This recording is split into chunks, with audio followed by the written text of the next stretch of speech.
Now we're going to fit the intake pipe in.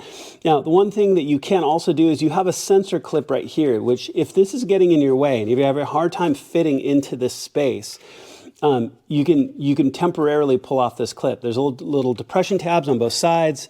You're just going to depress that and you can take it and you can pull it out of the way, which will help you get just a little bit more room as you get down into this space.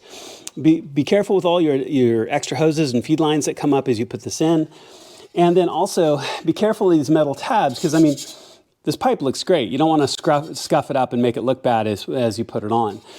Lastly, you've got your clip here at the end to make sure that it's not in a locked position like it is right now, right? Because that'll not allow the pipe to go on. So I'm just going to have it out where the fingers are out just a little bit. And it's loose, so as I press it onto the turbo or the turbo intake, then I can clip it down into place, okay? So you just take this, feed it down in really nicely, try not to bang it up, feed it into the hole in the heat shield, and fit it down under your turbo intake right there, just like that, okay? So I'm gonna show you the other side here in just a second, but it's gonna be the exact same thing.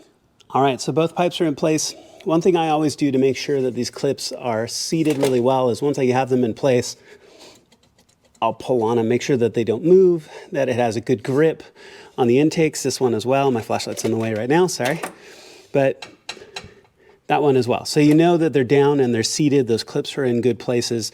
Okay, so that's all good to go. So now we're just going to put the intakes on.